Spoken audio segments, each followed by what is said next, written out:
Welcome to a very special Indianomics. The 4 new labour codes notified by the government last week are a huge exercise in simplification. They reduce 1,228 sections to just 480, 1436 rules to just 351, 31 returns, and that's very important, 31 returns that companies have to file to just 1, and 4 licenses to just 1. It has, of course, other employer-friendly rules. For instance, it decriminalizes 65 sections, and it has employee-friendly rules like the eligibility of gratuity after just 1 year of service. There's much more, which is probably well known. But to discuss the implications, I have with me an elite panel, but we're going to discuss 2 very different and specific issues. One, can it help more job creation, which is an economy question, and 2, a very legal question, how does it impact listed companies because of the new gratuity rules, which has to be calculated on 50% of the C2C and not just basic? Joining me are Manish Sabharwal, the founder of TeamLease, Amit Basole, professor at Azim Premji Institute, Somraj Roy, the CHRO, Chief Human Relations Officer at CEAT, and Atul Gupta, partner, Labour and Employment Practice at Trilegal. Gentlemen, good morning, and thank you very much indeed for your time. Deeply grateful to Manish, who has had to, who's just landed from a flight, and to Atul Gupta, who has put off a flight. Thank you, gentlemen. Manish, first to you. Give us the macro implications. Do you think small-scale enterprises are the ones that are benefited most?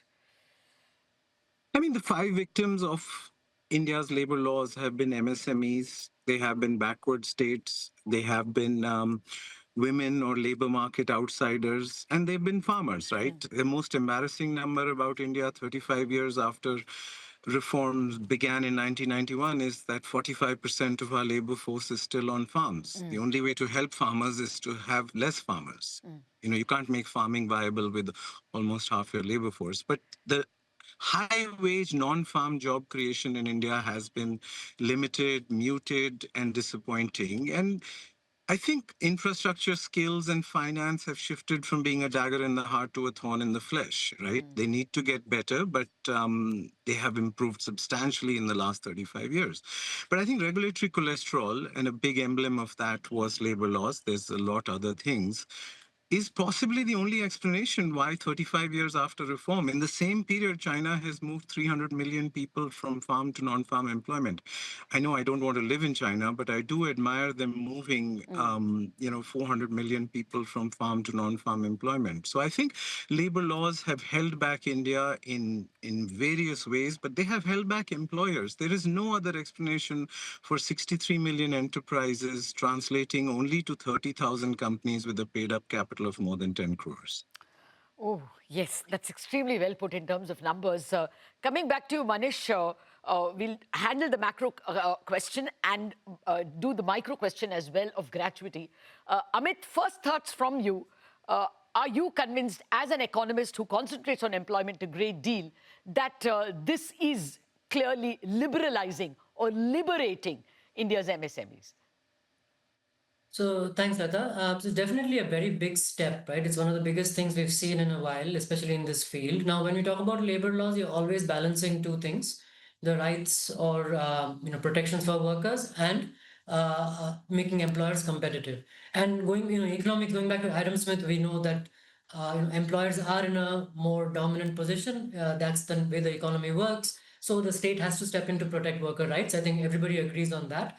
The question for a country like India always is, when you have so much surplus labor and so many workers competing for the same few jobs, how do you enable more job creation? And that job creation will then make the laws more easy to implement. Yes. I think this is the really key point here, and the vision behind the laws is that implementing labor laws when there's a lot of surplus labor in the economy is very difficult. It's very easy for employers to work around those laws because there are workers willing to take up jobs. So tightening the labor market is really critical. Job creation is really critical to enable laws to function. And this, I think, is a vision here. So when we talk about things like fixed term employment, the new things they've introduced, hopefully we can talk more about that a little bit later, or allowing women to work in night shifts, or raising the ceiling from 100 to 300 nationally for the industrial disputes and so on. These are all ways to hopefully enable employers to become more competitive, expand, and create jobs. I say hopefully because many other factors matter. Okay, this is a Yes. supply side reform. Yeah. Demand matters. Whether the investments will come or not, that depends on many other factors, infrastructure, logistics. Absolutely. Labor is not the only issue. Yeah, no, I take your point. Technology, staring us in the face could be a, job destroyer. In fact, Amit, Manish, I spoke to, it is easy to get big corporates to speak. I had to, struggle hard to get a lot of SMEs, and their single point was life is much easier.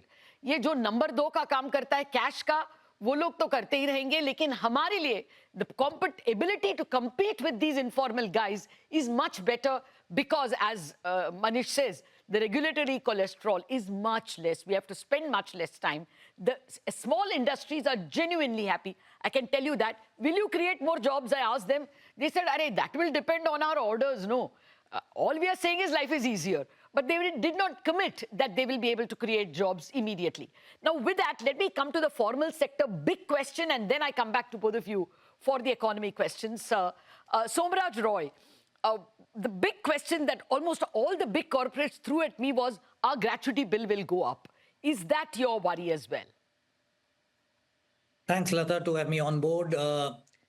Look, we are still awaiting certain clarifications on various inclusions and exclusions of the wages. Whatever it seems from whatever I have read, yeah, the base for calculation of gratuity is to be upwardly revised. And that would mean there would be certain employee costs going up when gratuity base increases. Okay. Now, let me put that to Atul Gupta as well. Atul, what is the legal position? There are many companies which say that 20 lakh is the maximum gratuity. I'm not going to pay more than that, and I'm not affected by the new law, which says that 15 days of last pay, basic pay, but not now going to be calculated as 50% of C2C, not just basic. So, they are saying it doesn't bother us because our cap of 20 lakh helps. But there are yet other companies, and one of them has written in detail to me, saying that it is important to note that the new labor codes include a specific non-reduction clause. Any existing benefit cannot be reduced. And they also go on to say that companies like ours operate through an approved gratuity fund whose trust deed and rules clearly specify how gratuity is to be calculated and disbursed. Once established, these rules cannot be changed. So they are very clear that gratuity bill goes up as they understand the law now. Manish, since you also run a company, what's your fear? Is this fear of corporate India legitimate? I mean, in a cost to company world, all benefits come out of salary. They're not over and above salary, right? Okay. This is a myth which, haath wali salary versus chitti wali salary is a myth perpetuated by people in government where benefits are not counted as part of employee cost. So I think that, yes, there may be some transition cost, but over time, we will just include the higher gratuity or whatever benefits the government may prescribe as deductions. I think, we are already the world's highest gap between haath wali and chitti wali salary. It can go up to 42% for low wage employees. I don't think people can live on 68% of their salary. So I think that this notion that the government can sort of treat obesity by mandating small sizes. We need higher wages through higher productivity employers. Issuing regulatory creating regulatory cholesterol that somehow people believe raises wages. It doesn't. We raise wages by raising the productivity of our firms, our sectors, our cities, and our individuals. No, your point is absolutely correct for the bottom of the pyramid, where, it becomes formal. The problem that big companies have, especially old companies which are in existence for 40, 50 years, they have quite a few employees whose gratuity goes well above 20 lakh. And now it will be double almost because the basic pay becomes 50% of C2C. So, Atul, can you rewrite the policy midway? Yeah, thanks firstly, Lata, for having me over. I hope you can hear me now. Yes. Yeah, so there's a lot to unpack here, right? Organizations have to contend with not just the new codes, but also a new definition of wages. Now, there is a common misconception in the market that basic pay has to be at least 50% of the gross.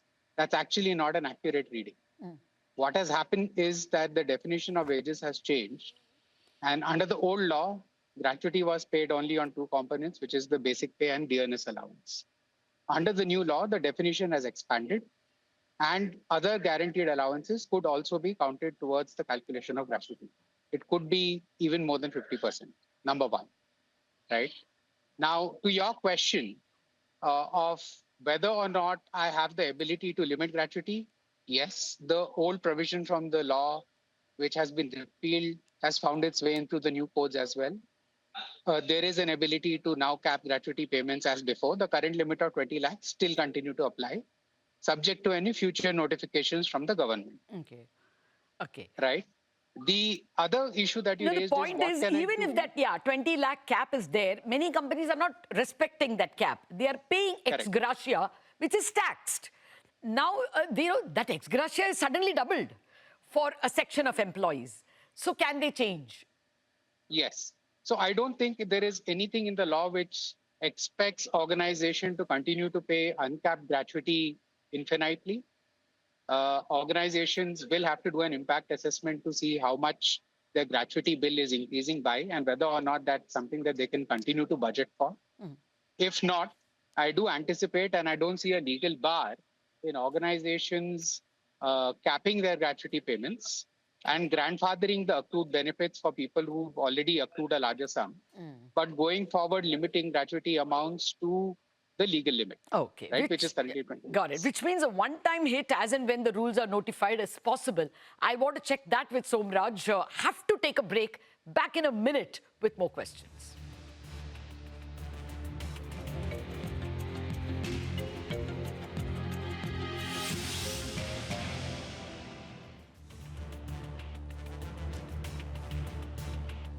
Welcome back to the special Indianomics, which is discussing the 4 new labor codes, which are ushering a veritable revolution in the way in which the law is treating employers and employees.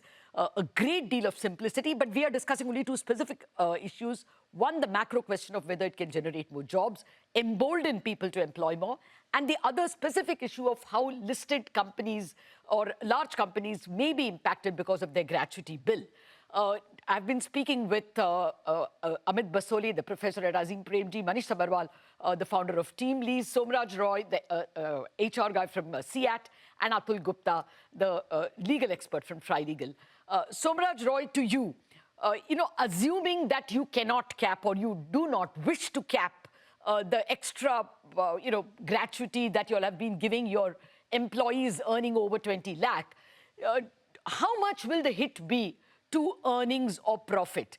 How much is employee cost itself as a percentage of your total cost? So employee cost as a percentage of our revenues is around maybe 6-7%. Okay. I think the cost will go up by another 2-3%. This is just a ballpark figure that I'm saying, because we'll have to see how basically the gratuity is factored in. Different organizations will have different impact. People with younger workforce will have lesser impact, whereas those, as you rightly said, having long tenured employees will have a higher impact. So that's my take. So we'll have to wait and watch. And I once again repeat, what comes as an exclusion and inclusion and what forms the base for 50% is going to be the factor which will determine how it will pan out, Lata. Okay, so assuming it is made mandatory now, okay, notified this year, is there a likelihood that there will be a hit to P&L? If it is, how much is it? Is it like, the total cost goes up by a few basis points as a percentage? Yeah, it will obviously. I mean, it is implemented from the 21st of November. Yeah. So I'm sure there is going to be a retrospective impact to it. Okay. And the cost will go up by 2-3% at least. Okay. The minimum, that's what I'm saying. Okay. It could be hovering anywhere between 3 to 6%. Okay. Fair enough. Atul, you will agree with that number that even if it is, life continues the way it is, it's going to be a small percentage of total revenues. Yeah, I mean, it's going to be very organization specific, Lata. But like you correctly said, long tenured employees will potentially be in the category with the highest exposure as compared to the employees with lower tenure. And it's all going to depend on what organization's overall size is, right? Okay, yeah, absolutely. So, if total cost, as Somraj Roy says, is 6%, total employee cost, what will gratuity be as a percentage of that 6%? It might be minuscule. So, any incremental rise in that could be just in basis points, is what people are guessing at this juncture. Okay, now, gentlemen, thank you very much, Roy and Gupta. Let me get the macro question in. Amit, a lot of MSMEs were not expanding simply because that will mean more things to register, more submissions to be made. With that, binding constraint gone, do you see MSMEs expanding faster? Well, this is a difficult question. I mean, I would put it, easing the regulatory environment is a necessary condition for having a vibrant MSME sector. I wouldn't say not MSME because the problems for M are very different from S and M. So we tend to club these together, but they're actually very different things. So the SMEs have a better deal now. So if you talk about firms that, let's say, are already formal 20, 30, 40 worker firms who want to expand further, I think those are the ones that have the capacity to create a lot of jobs, are vibrant and so on. This is a necessary condition, I think, no doubt about it. It is not a sufficient condition for the simple reason we've discussed, that many other factors matter for whether we will grow or not. But I think this was a good, it was a long time coming and it's a good thing to do. I'll just point to one particular interesting aspect of it, which is this category of fixed term employment. And what is not clear to me is this sort of stands somewhere in the between of permanent employees on the one hand and third party contract workers on the other hand.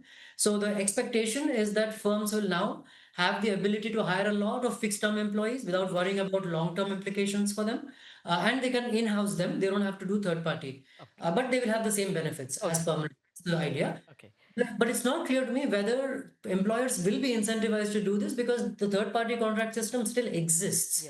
Right? So you can always go around and do that. Not clear why they would choose to in-house. Maybe other panelists can enlighten. Manish, that question straight away to you. Do you see, less of contracting out and more people taking employees on their roles as fixed-term employees?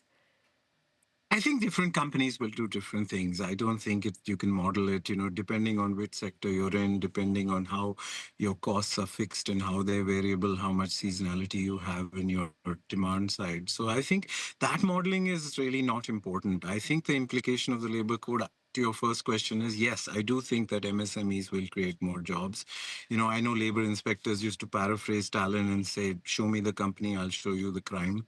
It is quite obvious that that level of criminalization, I mean, those 75 provisions which you talked about, which have been removed, actually led to almost 8,000 criminal compliances. One provision can be used 8,000 times across state and central laws. So the implications are quite substantial. So I would, obviously many of the other things have to happen. But I think, the biggest outcome of this is allowing chief ministers to create fertile habitats. Now, India can't be run from Delhi. There's no such thing as India's labor market. In fact, there may be no such thing as Karnataka's labor market because Bangalore and Mysore have completely different sort of situations. So my sense is, I think the delegation to chief ministers, the decriminalization, the deregulation and digitization all will lead to higher job creation. Okay. And do you also believe that, there were some employers, large employers telling us that, the unions would come and scare us that this guy is working here, he's not on your rolls. That kind of strong arming by the unions may not happen. Is that something you heard as well? Because you deal with a lot of companies. Well, the criminalization of politics and the politicization of trade unions has been a toxic combination. Why is the biggest factory in India only 55,000 employees in a single location? The biggest factory in China is 600,000 people. I mean, there's nothing cultural about scale in India. So I think that the regulatory cholesterol was weaponized by people to basically keep most of our companies dwarfs rather than babies. Dwarfs are small that will stay small. So I think that the toxic combination of trade unions being overly politicized and politics being overly criminalized in backward states is now something that will be blunted. So if backward state chief ministers want to have raise the Industrial Disputes Act from 300 to 1,000, they don't have to talk to Delhi anymore. I know a state which is considering making it 10,000. Okay. Because they have nothing to lose and there are no trade unions. There's their economic wasteland. So I think the competition between states and provinces that was the sort of China's genius may sort of be enabled by these labor codes also. Okay, we definitely live in hope. Just a final question to CEAT. Do you think because things have become simpler, you don't have so many submissions, eight submissions reduced to one, and so many sections removed, people will employ more, you think, Somraj Roy? Yeah, very much. I mean, it's a very welcome change. Things have been simplified. Obviously, bringing in a lot of gig workers and other workers also into the fold of social security and appointment, etc. This is going to give a strong boost. And obviously, the employment will go up in some way or the other because flexibility has gone up. Okay, So, yeah, go ahead. sorry, I just had one view to make, Lata, on Yeah. one of the comments that was made here. Yeah. So there is also an important change that organizations need to take into account with respect to the engagement of contract labor. The codes now do say that engagement of contract labor in core activities is prohibited. Okay. So that can have a bearing on the comments that were made earlier by Mr. Roy about the fact that why would people want to take more people in-house? Because now even engaging contract workers in core activities can be a big problem for organizations and they would potentially violate the code. Okay. Right. So that is going to have a significant impact on how organizations are designed. Okay. And what people do permanent roles, what people do fixed time roles, and what people do contract roles. Okay, this opens a new line of debate for which I don't have the time, but I can give a few seconds to Roy and Manish who are involved in this. Manish, you want to add? But there's no change to the status quo for the last 50 years in the code. Okay. All So right. You're not convinced. But Mr. Roy, core jobs cannot be contracted out. Is that a big deal? Core jobs, yes, cannot be contracted out and we'll wait and watch. And of course, in the contractual employees, it would bring somewhat rethinking.